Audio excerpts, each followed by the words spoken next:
ஒரு காலத்தில் ஒரு சிறிய நகரத்தில் ஒரு கனிவான வயதான செருப்பு தைக்கும் தொழிலாளியும் அவரது மனைவியும் வசித்து வந்தனர். அவர்கள் ஏழைகள், ஆனால் கடின உழைப்பாளிகள். ஒவ்வொரு நாளும் அவர் அக்கறையுடனும் அன்புடனும் காலணிகளை தைத்து வந்தார். ஆனால் அவர் எவ்வளவு கடினமாக உழைத்தாலும் கடைசியாக ஒரு துண்டு துணி மட்டுமே அவரிடம் இருந்தது. செல்வமும் பெரிதாக பெருகவில்லை.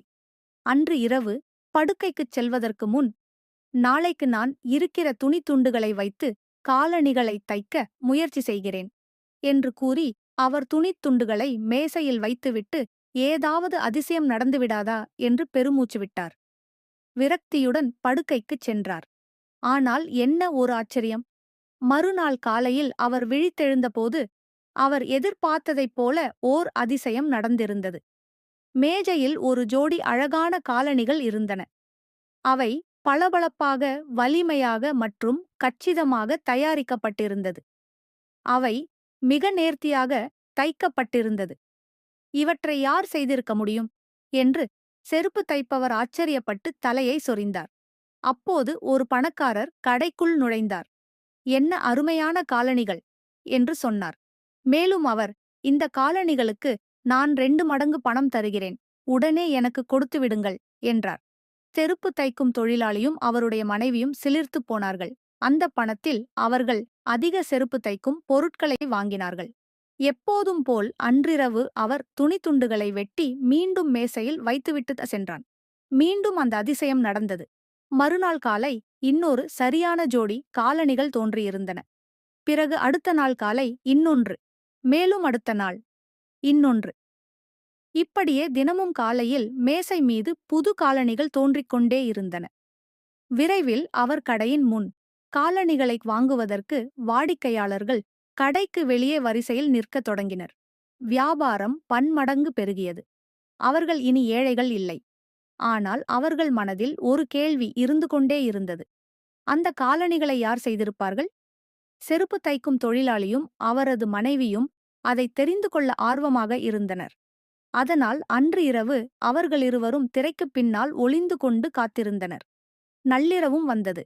அப்போது அங்கே 2 சிறிய எல்வ்ஸ் தோன்றினர். அவர்கள் வானத்து தேவதைகள். அந்த எல்வ்ஸ் பழைய கிழிந்த ஆடைகளை அணிந்து கொண்டு அவர்கள் நடனமாடிக்கொண்டே தங்கள் சிறிய கைகளால் தைத்துக் கொண்டிருந்தனர். மிக வேகமாக வேலை செய்தார்கள். அவர்களின் சிறிய கால்கள் தரையைத் தொடவே இல்லை. சூரிய உதயத்திற்குள் காலணிகளை தைத்து முடிந்துவிட்டு எல்வ்ஸ் மறைந்துவிட்டனர். செருப்பு தைக்கும் தொழிலாளியும் அவரது மனைவியும் ஆச்சரியமடைந்தனர். ஓ, இந்த ஏழை குட்டி எல்வ்ஸ் தான் நமக்கு உதவுபவர்களா? ஆனால் அவர்கள் துணிகள் எல்லாம் கிழிந்து போய் இருந்தனல்லவா என்று வருத்தமடைந்தார்.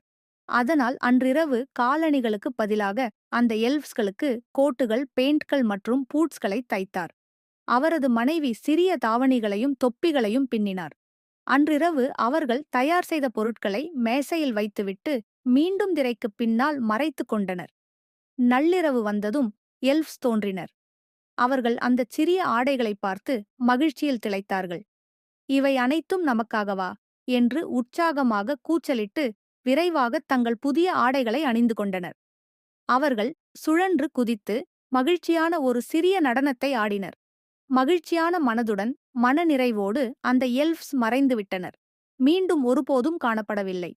ஆனால் அன்று முதல் செருப்பு தைக்கும் தொழிலாளியும் அவரது மனைவியும் இனி ஒருபோதும் ஏழைகள் இல்லை. அவர்களுடைய கருணையும் கடின உழைப்பும் அவர்களுக்கு பெரும் செல்வத்தை கொண்டு வந்தன.